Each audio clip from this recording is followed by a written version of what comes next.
Hello everyone. देखिए, हम लोग जो टॉपिक के बारे में आज सीखेंगे उसका नाम है असेसमेंट ऑफ ट्रेनिंग नीड्स।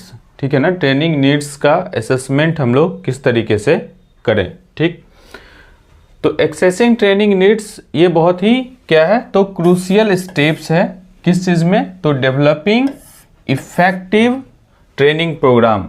हम लोग कैसे कोई इफेक्टिव ट्रेनिंग प्रोग्राम को डेवलप करें, इसके लिए ये ज़रूरी है कि सबसे पहले हम लोग असेसमेंट करें ट्रेनिंग की ज़रूरत क्यों है। ठीक है ना।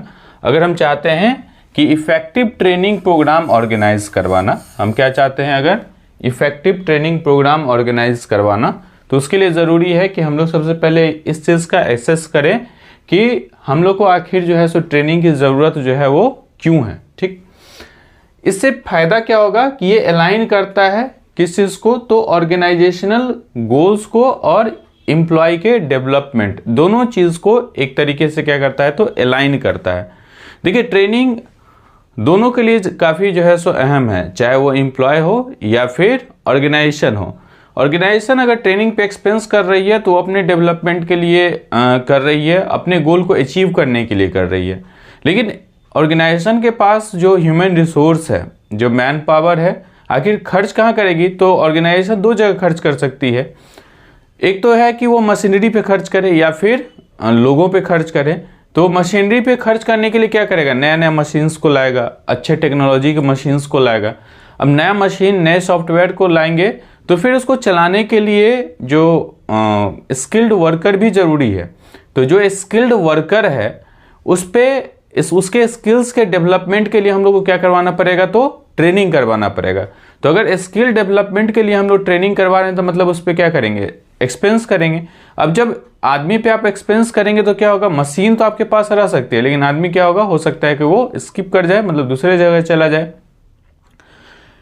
तो एक तो वो चीज़ है रिटेंशन, उसके विषय में हम लोग पहले भी जो है सो वीडियोस के माध्यम से समझे हैं कि रिटेंशंस को किस तरीके से जो है सो ये करना है कि कैसे आपके यहाँ जो है सो वर्कर जो है वो स्टेबल वर्क फोर्स कैसे डिप्लॉय हो, इसके बारे में हम लोगों ने पीछे के लेक्चर्स में समझा है। लेकिन बात यहाँ पे ये है कि अगर आप जब ह्यूमन रिसोर्स पे खर्च करते हैं तो वो ह्यूमन रिसोर्स का क्या होगा, तो डेवलपमेंट होगा। तो यहाँ ट्रेनिंग का जो ज़रूरी है वो दोनों के लिए है। ऑर्गेनाइजेशन के एंड पे भी ऑर्गेनाइजेशन के गोल्स को मीट करने के लिए ट्रेनिंग जो है सो हेल्पफुल है, साथ ही एम्प्लॉय के डेवलपमेंट के लिए भी ट्रेनिंग काफ़ी इम्पॉर्टेंट है। तो आखिर दोनों चीज़ों के लिए जब ट्रेनिंग इम्पॉर्टेंट है तो हम लोग को सबसे पहले ये समझना होगा कि ट्रेनिंग की ज़रूरत क्यों है, उसका एसेस करें कि आप इवेल्युएट पहले करें कि ट्रेनिंग हमको किस तरीके क्यों चाहिए, किस तरीके का चाहिए और किसके लिए चाहिए। ठीक है ना, क्यों चाहिए, किस तरीके का चाहिए और किसके लिए चाहिए। तो हम लोग इस सीरीज़ में यही समझेंगे, assessment of training needs. Training needs के बारे में हम लोग समझे कि ट्रेनिंग की आखिर ज़रूरत क्यों है। ठीक, हम लोग कुछ here's are structured approach to assessing training needs. हम लोग के पास एक स्ट्रक्चर्ड अप्रोच है कि ट्रेनिंग के नीड्स को कैसे समझा जाए। कुछ एक 10-11 मेथड्स में हम लोग स्टेप्स में समझेंगे कि ट्रेनिंग के नीड्स को कैसे एसेस किया जाए, कैसे उसका असेसमेंट करें कि क्यों हम लोग को ट्रेनिंग जरूरी है। और इसके लिए हम लोग के पास क्या है, तो स्ट्रक्चर्ड अप्रोच है। ठीक, एक स्ट्रक्चर बना हुआ अप्रोच है कि आखिर हम लोग को ट्रेनिंग नीड्स को अगर समझना है तो किस तरीके से स्टेप वाइज हम लोग उसको समझें।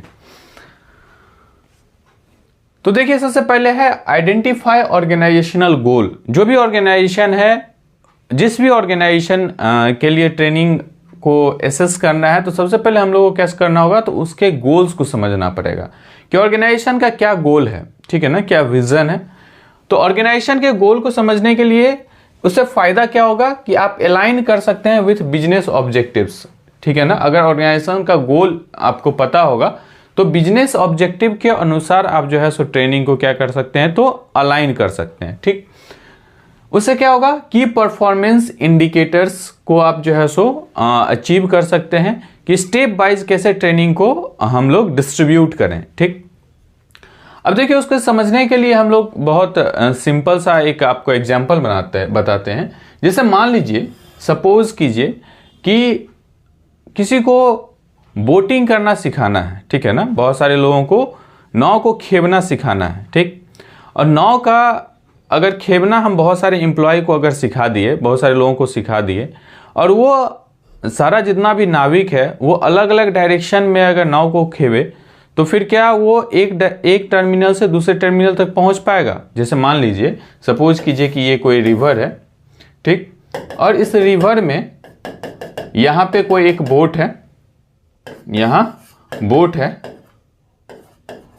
और अलग अलग लोग अलग अलग डायरेक्शन में, मान लीजिए सपोज कीजिए हम 100 लोगों को नाव खेवना सिखा दिए, 100 लोग बोट पे बैठ गए, 100 अगर अलग अलग डायरेक्शन में फोर्स लगाएंगे तो क्या कभी भी इस ए टर्मिनल से बी टर्मिनल तक ये बोट जा पाएगा? नहीं जा पाएगा।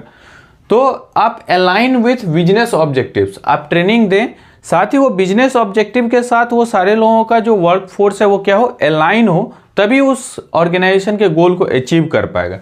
तो आइडेंटिफाई ऑर्गेनाइजेशन गोल, इसमें हम लोग समझे अलाइन विथ बिजनेस ऑब्जेक्टिव्स, मतलब जितने भी लोगों को आप ट्रेन कर रहे हैं वो सारा मिल करके ऑर्गेनाइजेशन के डेवलपमेंट के लिए काम करे। तो ऑर्गेनाइजेशन का आखिर उद्देश्य क्या है ये हमको पता रहेगा, तभी तो आप सारे वर्क फोर्स को एक डायरेक्शन में लेकर के आ पाएंगे। जैसे मान लीजिए इस बोट का अगर हमको पता होगा कि इसको इस ए टर्मिनल से बी टर्मिनल तक जाना है, तभी तो सबको कहेंगे कि आप इस डायरेक्शन में जो है सो ये कीजिए, जिससे आपका जो बोट है वो इस ए पॉइंट से बी पॉइंट तक जा पाए। तो अलाइन विथ बिजनेस ऑब्जेक्टिव्स, आपको सारे वर्कफोर्स को अलाइन करना है बिजनेस ऑब्जेक्टिव्स के अनुसार। की परफॉर्मेंस इंडिकेटर्स, मतलब स्टेप वाइज जो है सो आप टास्क को असाइन करें जिससे ओवरऑल वो बिजनेस के ऑब्जेक्टिव्स को अचीव कर सके। तो सबसे पहला है काम की आइडेंटिफाई ऑर्गेनाइजेशनल गोल, आप ऑर्गेनाइजेशनल गोल को आइडेंटिफाई करें, पहचाने। दूसरा जो पॉइंट है वो है आपको क्या चीज, एनालाइज करेंट स्किल्स एंड कंपिटेंसीज। क्या है कि आप करेंट क्या स्किल्स है, जैसे मान लीजिए सपोज कीजिए किसी ऑर्गेनाइजेशन को अगर जो ट्रेनिंग चाहिए, तो सबसे पहले हम लोग को ये पता करना होगा कि आखिर उसमें जो एम्प्लॉय हैं, जो वर्कर्स हैं, जो टीम है, उस टीम को कौन कौन सा स्किल्स आ रहा है, ठीक है ना, उसका करेंट क्या स्किल्स है। फिर जो रिक्वायर्ड है उसमें से अगर कुछ आ रहा है तो उतना ट्रेनिंग पे जो एक्सपेंस होगा ऑर्गेनाइजेशन का वो जाहिर सी बात है कि बच जाएगा, और प्लस उस एक्सपीरियंस, उस स्किल्स का हम लोग और यूटिलाइज कर सकते हैं। तो इसके लिए हम लोग स्किल्स इन्वेंट्री बनाएं। स्किल्स इन्वेंट्री मतलब हम लोग सर्वे करवा सकते हैं या फिर पूछ सकते हैं इंडिविजुअल 1 to 1, जिससे हमको ये पता चले कि किस ऑर्गेनाइजेशन के अंदर किस एम्प्लॉय को कौन सा स्किल्स आता है, ठीक।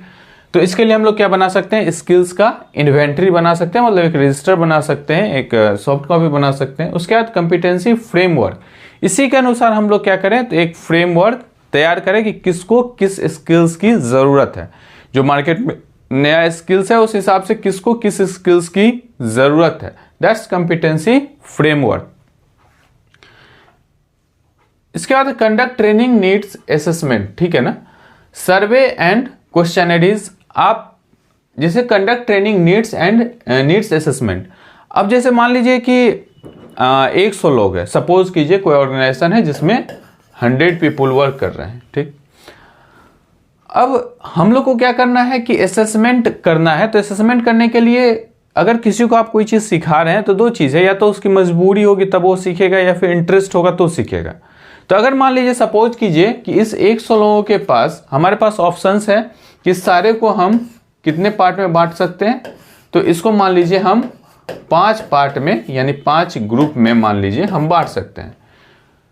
तो 5 ग्रुप में अगर हम बांट सकते हैं तो हम इससे क्या पूछ सकते हैं कि आपको कौन सा स्किल सीखना है, ए को कौन स्किल सीखना है, बी को कौन स्किल सीखना है, सी डी और ई को कौन सा स्किल सीखना है। अगर हम इसका सर्वे करवा लेंगे तो फिर उसको सिखाने में, अगर उसका इंटरेस्ट होगा तो सिखाने में क्या होगा, आसानी होगी। तो इसके लिए हम लोग को सर्वेज या क्वेश्चनरीज के माध्यम से हम लोग पता कर सकते हैं। जैसे मान लीजिए सपोज कीजिए कि कोई ऑर्गेनाइजेशन है और उसमें 100 लोगों का जो है सो ये है क्या बोलते हैं टीम है, और उस टीम को अगर ऑप्शन दे कि भाई किसको प्रोडक्शन में जाना है, किसको रिसर्च एंड डेवलपमेंट में जाना है, किसको सेल्स में जाना है, किसको जो है सो मार्केटिंग में जाना है, तो इंटरेस्ट के अनुसार अगर लोग चूज करेगा, फिर उसके बाद उसको जो ट्रेनिंग रिक्वायर्ड है वो हम अगर प्रोवाइड करवाएंगे तो जो डेवलपमेंट है वो निश्चित रूप से अच्छा रिजल्ट हम लोग को देखने को मिलेगा। तो इसके लिए हम लोग क्या करें, तो सर्वे करवा सकते हैं या फिर उससे क्वेश्चनरीज मतलब पूछ सकते हैं कि आपको कौन सा स्किल्स जरूरी है या फिर कौन सा स्किल्स आपको आता है और क्या स्किल्स आप सीखना चाहते हैं। उसके बाद इंटरव्यूज एंड फोकस ग्रुप, हम लोग क्या कर सकते हैं, इंटरव्यू ले सकते हैं लोगों को, मतलब पूछ सकते हैं कि भाई वास्तव में उसको वो स्किल्स आता है कि नहीं आता है, और हम लोग एक ग्रुप बना सकते हैं और उस ग्रुप पे फोकस कर सकते हैं। उसके बाद परफॉर्मेंस रिव्यू, अगर मान लीजिए कोई छोटा छोटा टास्क दे करके हम लोग परफॉर्मेंस का रिव्यू भी ले सकते हैं कि आखिर उसको स्किल्स आ रहा है, नहीं आ रहा है तो कितना आ रहा है, नहीं आ रहा है तो कितना नहीं आ रहा है, गलती कर रहा है तो क्या गलती कर रहा है, उसको क्या सुधार हम लोग कर सकते हैं। तो कंडक्ट ट्रेनिंग नीड असेसमेंट, हम लोग को क्या करना होगा, तो कंडक्ट ट्रेनिंग नीड्स, ट्रेनिंग के नीड्स का असेसमेंट करना पड़ेगा, किसको कौन सा ट्रेनिंग्स की जरूरत है। फोर्थ जो पॉइंट है वो है assess job requirements, job analysis, task analysis. तो जॉब रिक्वायरमेंट दो चीजें, जॉब एनालिसिस और टास्क एनालिसिस। जॉब एनालिसिस, मान लीजिए सपोज कीजिए कि किसी का जो जॉब है उसका जॉब रोल क्या है, उस रोल के अनुसार क्या क्या स्किल्स की जरूरत है, उस स्किल्स को हम लोग लिस्ट करके वो स्किल्स उसको प्रोवाइड करवा दे। जैसे मान लीजिए आपने किसी को एक जो है सो डिजाइन का इंजीनियर के रूप में, डिजाइन इंजीनियर के रूप में आपने अपॉइंट किया, तो उस design engineer, junior design engineer के रूप में अगर आप अपॉइंट कर रहे हैं तो इस जूनियर डिजाइन इंजीनियर को क्या क्या स्किल्स आना चाहिए, उस स्किल्स का आप क्या कर लें, तो लिस्ट बना लें और वो सारा स्किल्स इसको प्रोवाइड करवा दें। एक ऑप्शन ये, एक बात ये है। दूसरा है कि अब किसी को अगर कोई प्रॉपर टास्क मिल रहा है तो उस टास्क के लिए क्या स्किल्स रिक्वायर्ड है, उस स्किल्स का एसेस करें और फिर उसको वो स्किल्स प्रोवाइड करवाएं। तो यहाँ दो चीजें हैं, job analysis, task analysis. Job analysis का मतलब प्रॉपर उसका जॉब रोल के लिए क्या चीज जरूरी है, क्या स्किल्स जरूरी है, that's job analysis. Task analysis मतलब स्पेशल प्रोजेक्ट पे क्या स्किल्स उसको आना चाहिए, उसको हम लोग क्या कहेंगे, टास्क एनालिसिस। तो दो चीजें हैं, फोर्थ नंबर पॉइंट में हम लोग सीखेंगे, समझेंगे, जॉब एनालिसिस और टास्क एनालिसिस। इसके बाद फिर है आपको इवैल्यूएट इंडस्ट्री ट्रेंड्स। अब देखिए अलग अलग सर्वे के माध्यम से हम लोग, जैसे सपोज कीजिए डिजाइन के लिए अगर जो है सो हमारा ऑर्गेनाइजेशन काम कर रहा है, मान लीजिए सपोज कीजिए कि हम किसी पावर प्लांट का डिजाइन बना रहे हैं या किसी सब स्टेशन का डिजाइन बना रहे हैं, तो अगर डिजाइन के लिए हम काम कर रहे हैं तो मार्केट में कैसा डिजाइन चल रहा है, तो उसके लिए हम लोग क्या करवाना होगा, तो सर्वे करवाना होगा। तो मार्केट का रिसर्च करना होगा कि मार्केट को रिसर्च करें और उस हिसाब से ट्रेनिंग हम अपने एम्प्लॉयज को दें, हम अपने ऑर्गेनाइजेशन के एम्प्लॉय के लिए उपलब्ध करवाए, जिससे क्या होगा कि वो मार्केट के साथ कंपीट करने के लिए हमेशा तैयार रहेगा। तो मार्केट रिसर्च के अनुसार हम लोग ट्रेनिंग प्रोवाइड करवाएं, जो स्किल्स है उसको सिखवाएं। तो इसके लिए इवैल्यूएट इंडस्ट्री ट्रेंड्स कि किस तरीके का ट्रेंड चल रहा है मार्केट में, इंडस्ट्री में क्या बदलाव हो रहा है, क्या नया इक्विपमेंट्स आ रहा है, क्या नया सॉफ्टवेयर आ रहा है। तो मार्केट के रिसर्च को हम लोग समझे। उसके बाद है बेंच मार्किंग। बेंच मार्किंग मतलब कुछ एक ऐसा चीज है, बेसिक चीज जो हर किसी को आना ही चाहिए। तो बेंच मार्किंग मतलब एक जो है सो, अगर मान लीजिए कि अगर सपोज कीजिए कि पावर प्लांट इंडस्ट्री में ऑर्गेनाइजेशन आपकी काम कर रही है, तो ये चीज होना ही चाहिए, दैट्स बेंच मार्क। अगर उतना नहीं है तो फिर आप जो है सो बिलो बेंच मार्क है। इसलिए उस बेंच मार्क तक रहने के लिए क्या स्किल चाहिए वही प्रोवाइड करवाना है, और मार्केट रिसर्च के अनुसार जो नया स्किल्स जरूरी है उस नए स्किल्स को भी प्रोवाइड करवाना है। तो दो चीजें है, evaluate industry trend. Industry trend को जब आप पता करेंगे तो पता चलेगा क्या सॉफ्टवेयर्स, क्या स्किल्स चल रहा है मार्केट में, उसको आप स्किल्स के रूप में जो है सो अपने ऑर्गेनाइजेशन में जो एम्प्लॉय है उसको प्रोवाइड करवाए। दैट्स मार्केट रिसर्च के बाद जो है सो आप स्किल्स दे सकते हैं। और एक बेंचमार्क मतलब कि एक जो नेसेसिटी जो स्किल्स चाहिए वो दे। जैसे मान लीजिए कि सब स्टेशन में कोई सब स्टेशन का डिजाइन बना रहे हैं, तो डिजाइन बनाने के लिए जो सॉफ्टवेयर चाहिए होगा, जो बेसिक चल रहा है मार्केट में, तो उसको कहेंगे मार्केट रिसर्च से वो चीज आपको पता चलेगा। बेंचमार्किंग के अगर सब स्टेशन का डिजाइन बना रहा है कोई आदमी, तो उसको क्या क्या रिक्वायरमेंट है और क्या क्या चीजों का नॉलेज होना ही चाहिए, दैट्स बेंचमार्किंग। इसके बाद फिर हम लोग समझेंगे gather feedback from managers and team leaders. अब जैसे मान लीजिए कि रिसर्च एंड डेवलपमेंट का टीम है, तो रिसर्च एंड डेवलपमेंट के टीम का जो लीड कर रहा है, उससे हम लोग पता कर सकते हैं कि किस एम्प्लॉय को कौन सा स्किल्स आता है कि नहीं आता है। क्योंकि एक्चुअली जितने भी एम्प्लॉय है वो रिपोर्ट किसको कर रहे हैं, तो उसके टीम लीड को। तो अगर जब एम्प्लॉय रिपोर्ट कर रहे हैं उसके टीम लीड को, तो उसके टीम लीड को ही पता होगा कि भाई किसको कौन सा स्किल्स आ रहा है, कौन सा स्किल्स नहीं आ रहा है। तो हम लोग किससे ले सकते हैं इंफॉर्मेशन? तो इंफॉर्मेशन हम लोग ले सकते हैं मैनेजमेंट के इनपुट के रूप में। किससे? तो उसके टीम लीडर से। उसके बाद उसको क्या चीज़ की ज़रूरत है फ्यूचर में, जैसे मान लीजिए उसको कोई प्रोजेक्ट मिल रहा है, तो प्रोजेक्ट में क्या क्या चीज़ की ज़रूरत होगी, कौन कौन सा स्किल्स का जरूरी होगा, ये कौन बताएगा? तो जो टीम लीडर होगा वही बताएगा कि हमको इस स्किल्स की इन फ्यूचर ज़रूरत पड़ सकती है।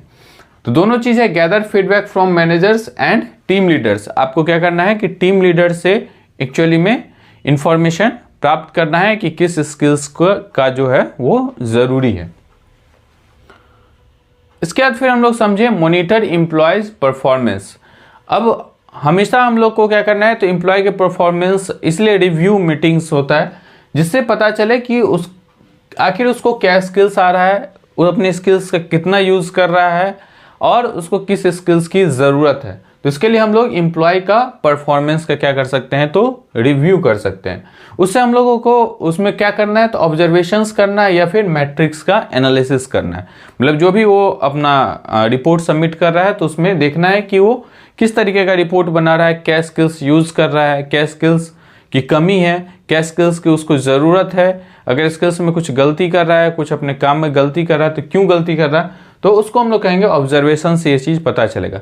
मैट्रिक्स से एक्चुअली में पता चलेगा कि उसका परफॉर्मेंस कैसा है। मैट्रिक्स से हम लोग ये पता कर सकते हैं कि उसका परफॉर्मेंस का जो ग्राफ है, उसका कैरियर का जो ग्राफ है वो किस तरीके का है। ठीक, तो मॉनिटर एम्प्लॉय परफॉर्मेंस, ऑब्जर्वेशन और मैट्रिक्स एनालिसिस।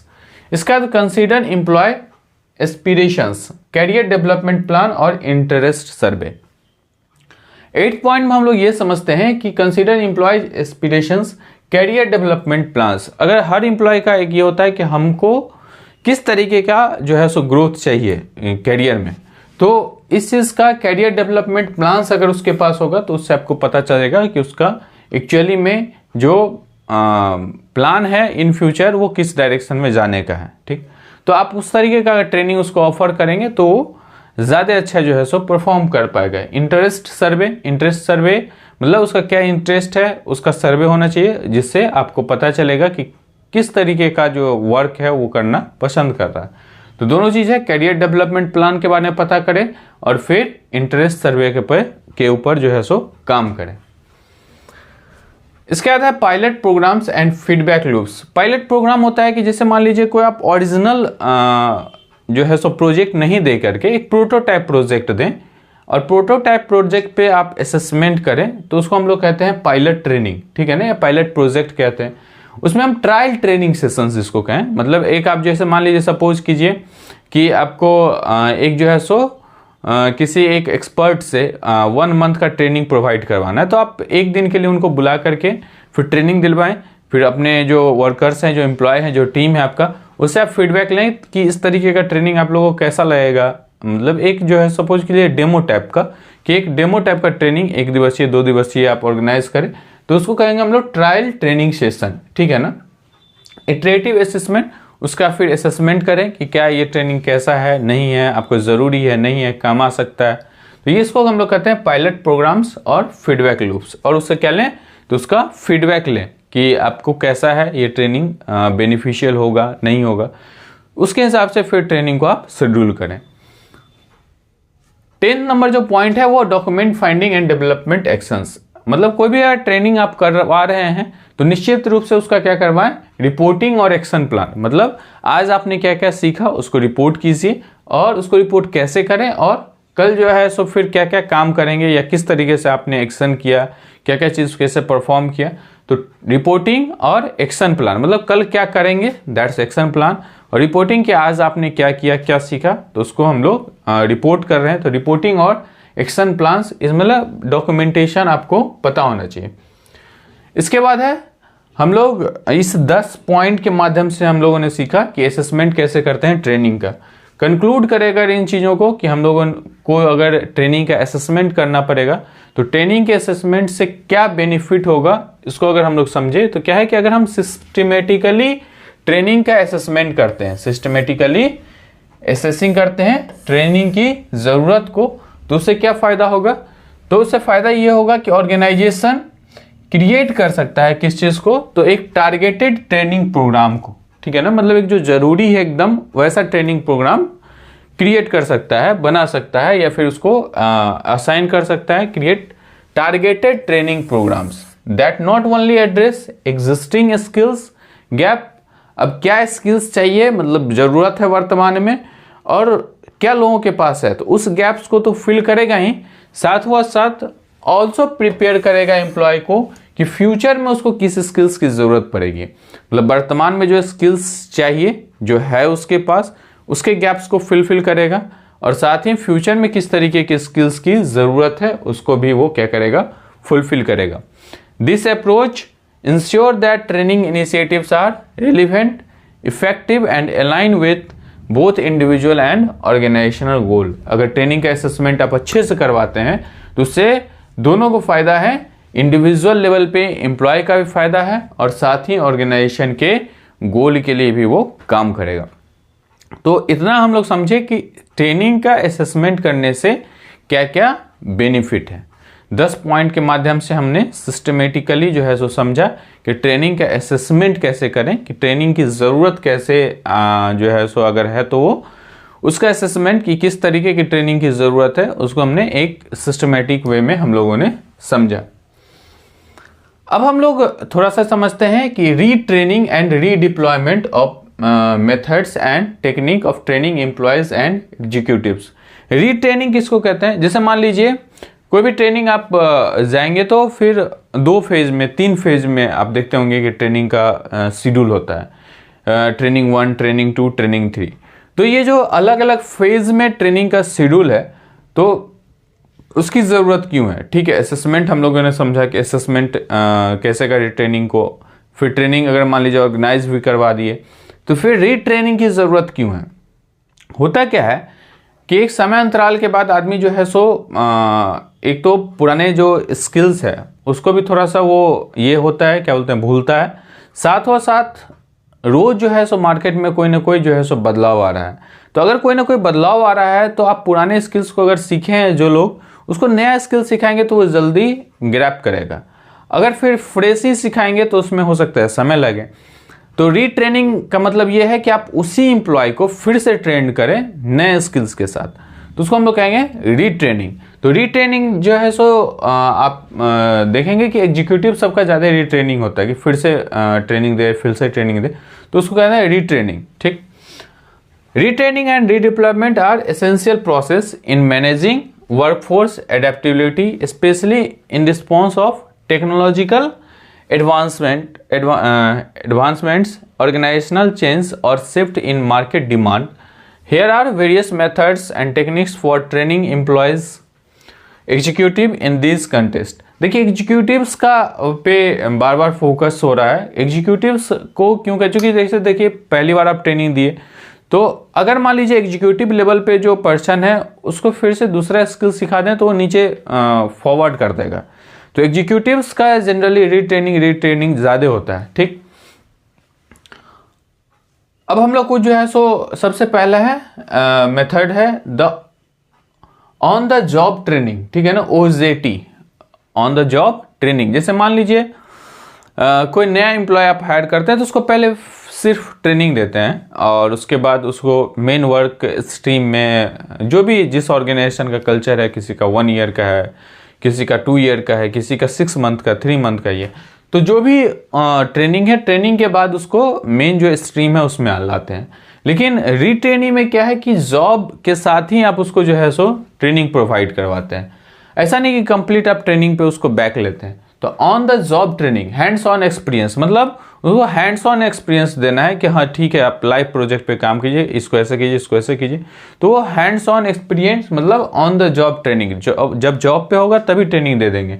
तो hands on experience, real time feedback, और उसका क्या ले रहे हैं, real time feedback. Real time feedback समझते हैं, मतलब उससे हमें गलती कर रहा है उसी समय पता चल जाएगा कि हाँ ये गलती कर रहा है, ये सही कर रहा है, जो भी उसका ग्रोथ है या जो कुछ भी है, किस तरीके का जो है सो ग्रोथ है, या लर्निंग स्किल्स में किस तरीके का ग्रोथ है, तो उसको हम लोग कहेंगे hands on experience, real time feedback. मतलब हैंड्स ऑन एक्सपीरियंस देना है लाइव प्रोजेक्ट पे ऑन द लिखा है ऑन द जॉब ट्रेनिंग, मतलब जॉब पे ही ट्रेनिंग दे रहे हैं, हैंड्स ऑन एक्सपीरियंस आप लेंगे और साथ ही रियल टाइम फीडबैक भी पता चलेगा।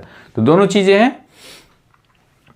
इसके बाद हम लोग समझे mentorship and coaching, one on one guidance. मान लीजिए एक आदमी को ट्रेन करने के लिए एक आदमी आएगा बस, जैसे एग्जीक्यूटिव लेवल पे उसको एक आदमी आएगा जो एग्जीक्यूटिव को ट्रेनिंग देगा, या जो लीडर होगा या जो भी लोग हैं कंसर्न उसको ट्रेनिंग देगा। That's one on one guidance, मतलब एक मेंटर्स पॉइंट होगा, वो मेंटर उसको ट्रेनिंग देगा। तो मेंटरशिप एंड कोचिंग, ठीक है ना, वन ऑन वन गाइडेंस मतलब एक एक करके जो है सो लोगों को ट्रेनिंग दिया जाएगा। उसके बाद स्किल डेवलपमेंट, और ये काम किस चीज के लिए करेगा, तो स्किल के डेवलपमेंट के लिए करेगा। तो मेंटरशिप और कोचिंग मतलब इंडिविजुअल लेवल पे हम ट्रेनिंग अगर दे रहे हैं, रीट्रेनिंग में जनरली ये होगा कि प्रॉपर जो है सो एक ही आदमी को ट्रेनिंग देंगे, और उसके लिए आपको क्या करना पड़ेगा, तो मेंटरशिप या कोचिंग का मेथड्स अपनाना पड़ेगा। जैसे मेंटरशिप मतलब किसी को कोई जैसे आदमी मेंटर रखता है, तो मेंटर उसी को ट्रेनिंग देता है कि हाँ पर कोई ये करना चाहिए, ये करना चाहिए, स्किल्स ऐसे सीखना है, ये स्किल्स ये चीज़ है। तो स्किल डेवलपमेंट और ऑन एंड वन गाइडेंस मतलब वन टू वन गाइडेंस की व्यवस्था। क्लासरूम ट्रेनिंग मतलब स्ट्रक्चर्ड लर्निंग या इंटरेक्टिव वर्कशॉप। क्लासरूम मतलब जैसे एक क्लास बना लिए और उस क्लासरूम के अनुसार हम लोग ट्रेनिंग प्रोवाइड करवाएं, तो दैट्स स्ट्रक्चर्ड लर्निंग। जैसे हमने एक कोर्स बना लिया रीट्रेनिंग में भी कि एक कोर्स है और इस कोर्स को इस क्लास को पढ़ा देना है, तो ये है स्ट्रक्चर्ड लर्निंग। इंटरेक्टिव वर्कशॉप जैसे किसी आप सब्जेक्ट के एक्सपर्ट को बुलाएं, जो उस इंडस्ट्री का एक्सपर्ट हो उसको बुलाएं और एक दिवसीय कोई जो है सो रोल मॉडल बना करके कैसे भी करके वो जो है सो अगर ट्रेनिंग देते हैं तो उसको हम लोग कहते हैं इंटरेक्टिव वर्कशॉप। मतलब जैसे सपोज कीजिए कि पावर सिस्टम को ही बताने के लिए लोग आ रहे हैं, तो पूरे का पूरा जो या फिर ग्रिड सिस्टम को बताने के लिए आ रहे हैं, तो पूरा ग्रिड सिस्टम का एक दिन का ट्रेनिंग देगा। वो ग्रिड सिस्टम के इंडस्ट्री का एक्सपर्ट आदमी को आप बुला करके इंटरेक्टिव वन टू वन जो है सो वर्कशॉप रखवा सकते हैं कि एक क्लास है और उस क्लास के लिए जो है सो वो वर्कशॉप ऑर्गेनाइज करेगा। तो क्लासरूम ट्रेनिंग इसको कहते हैं, वर्कशॉप के माध्यम से या फिर स्ट्रक्चर्ड लर्निंग एक जो है सो पैकेज के माध्यम से अगर हम देते हैं। जैसे स्ट्रक्चर्ड लर्निंग में ई कंटेंट सब भी आता है, तो खैर उसको हम लोग आगे देखेंगे।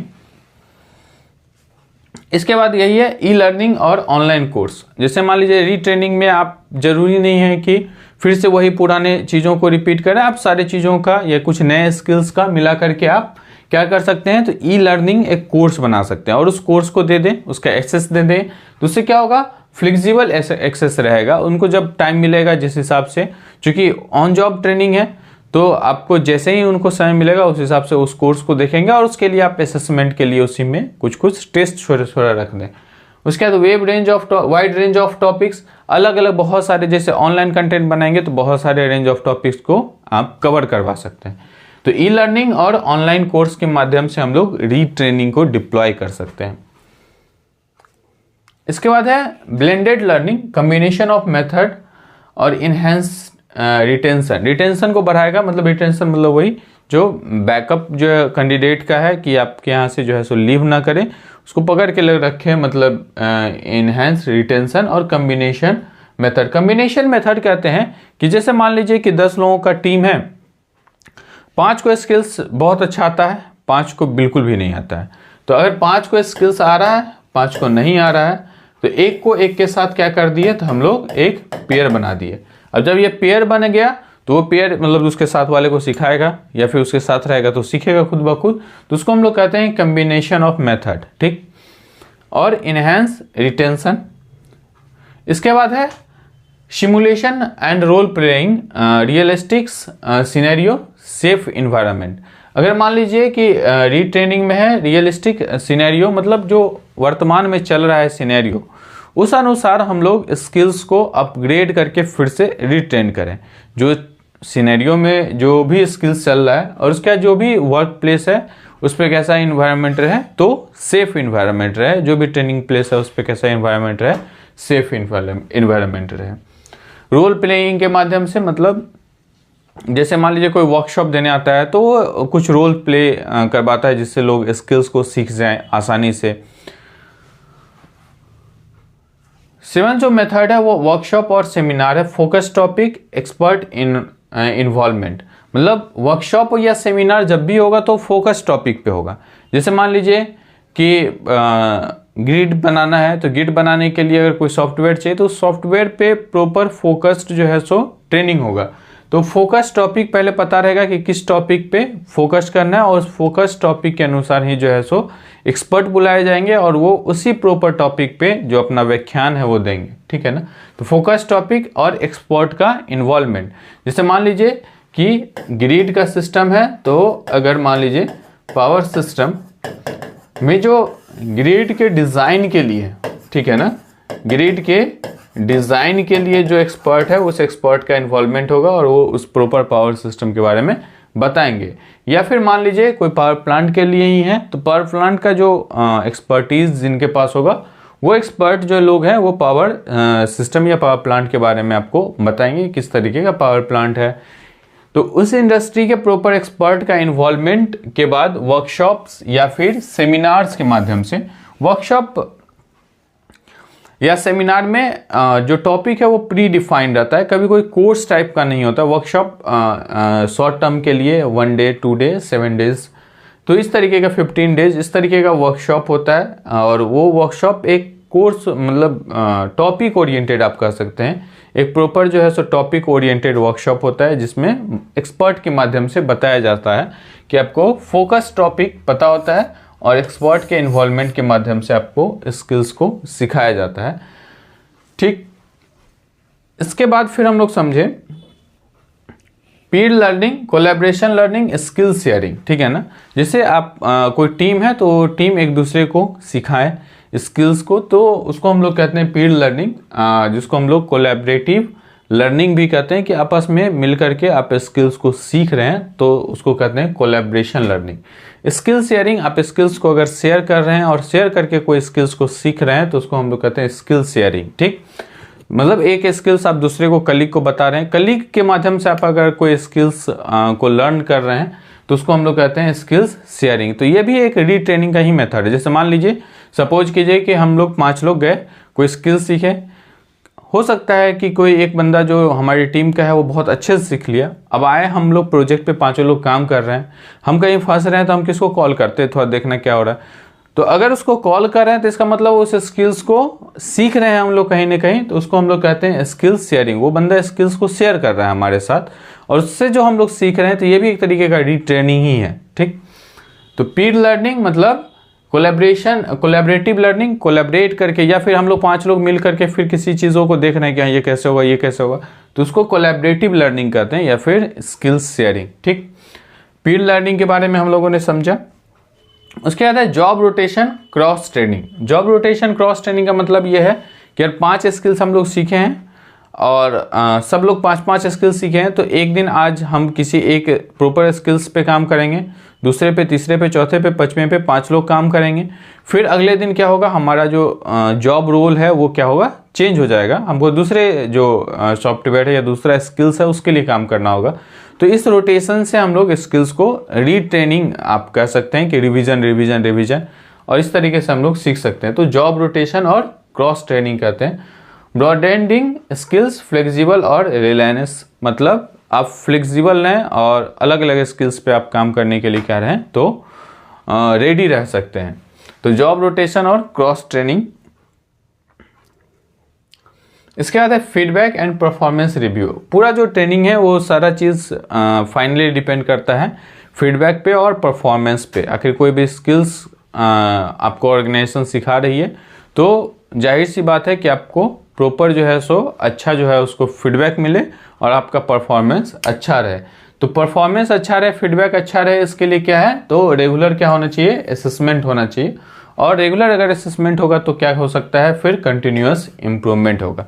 क्योंकि असेसमेंट होगा तो आपको बताएंगे, क्या बताएंगे, असेसमेंट के बाद रिव्यू बताएंगे, और जब रिव्यू बताएंगे तो रिव्यू में जो भी पॉजिटिव है जो नेगेटिव है इस दोनों पे आप क्या करेंगे तो वर्क करेंगे। और जब इस दोनों पे वर्क करेंगे तो क्या होगा, आपका कंटिन्यूअस इम्प्रूवमेंट होगा। तो फीडबैक और परफॉर्मेंस का रिव्यू होना ज़रूरी है। अगर फीडबैक और परफॉर्मेंस का रिव्यू होगा तो जाहिर सी बात है कि आपके अंदर क्या होगा, कंटिन्यूअस इम्प्रूवमेंट होगा। तो ये हम लोग समझ रहे थे रीट्रेनिंग के बारे में, ठीक। अब 11th जो है सो जो टॉपिक है इसमें वो है action learning, real world projects और reflection and learning. Real world project पे हम लोग कैसे काम करें कि जो वास्तविकता में जो प्रोजेक्ट चल रहा है, तो रीट्रेनिंग में हम लोग को रियल वर्ल्ड प्रोजेक्ट पे भी हैंड्स ऑन एक्सपीरियंस दिलवाया जाता है, तो उसको हम लोग कहते हैं एक्शन लर्निंग। ठीक है ना, आप कीजिए और सीखिए। ठीक, डायरेक्ट आप जो है सो लाइव प्रोजेक्ट पे काम कीजिए, गलत सही जो हो और उसको आपको झेलना है और फिर आपको वो चीज़ सीखना है। तो रियल वर्ल्ड प्रोजेक्ट पे काम करना और रिफ्लेक्शन एंड लर्निंग, उससे जो आपको जो चीज़ें रिफ्लेक्ट हो रही है, जो चीज़ें आपको मिल रही है और उससे आपको सीखना है, that's action learning. Leadership development program targeted training for executive succession planning. इसी में बार बार हम बताते हैं कि ट्रेनिंग सेशंस में ही लीडरशिप डेवलपमेंट प्रोग्राम जो है सो कहीं ना कहीं छुपा हुआ है। तो टारगेटेड ट्रेनिंग एग्जीक्यूटिव, जब आप एग्जीक्यूटिव को ट्रेन करते हैं तो उसी में पता चलता है कि भाई इसका सक्सेशन, मान लो किसी भी जॉब रोल के लिए, किसी भी रिस्पॉन्सिबिलिटी के लिए उसका सक्सेशन कौन है, ये चीज़ हम लोग को पता चलता है। तो सक्सेशन प्लानिंग और टारगेटेड ट्रेनिंग फॉर एग्जीक्यूटिव, तो लीडरशिप डेवलपमेंट प्रोग्राम भी रीट्रेनिंग का ही हिस्सा। तो इसको अगर हम चीज़ों को कंक्लूड करें रीट्रेनिंग को, तो क्या कह सकते हैं कि using a combination of these methods and techniques can enhance the retraining and redeployment of employees and executives, ensuring they remain relevant and effective in their roles. जिससे क्या होगा कि वो क्या रह सके, तो सही रह सकते, रिलेवेंट रह सके और इफेक्टिव रह सके। इसके लिए हम लोग को ज़रूरी है रीट्रेनिंग। ठीक है ना। Organization should assess their specific needs, उसका क्या नीड्स है उसको समझे ऑर्गेनाइजेशन। एम्प्लॉयज प्रेफरेंस, एम्प्लॉय का क्या प्रेफरेंस है, इंडस्ट्री का क्या ट्रेंड है, और उस अनुसार जो है so to design tailored training programme that foster a culture of continuous learning and adaptability. जिससे क्या चीज़ हो, कंटिन्यूअस लर्निंग पे काम हो और एडेप्टेबिलिटी पे, मतलब जो चीज़ों को स्वीकार करने की जो क्षमता है एम्प्लॉय को, कि बदलाव को हम स्वीकार करें, तो इस चीज़ पे फोकस्ड ओरिएंटेड जो है वो काम हो। तो ये चीज़ हम लोगों ने कंक्लूड करके समझा कि रीट्रेनिंग से क्या क्या बेनिफिट्स है। उससे पहले हम लोगों ने समझा कि ट्रेनिंग का ज़रूरी क्यों है, असेसमेंट ऑफ ट्रेनिंग क्या है। ठीक, तो इन दो चीज़ों को हम लोगों ने समझा और सीखा। Okay, thank you.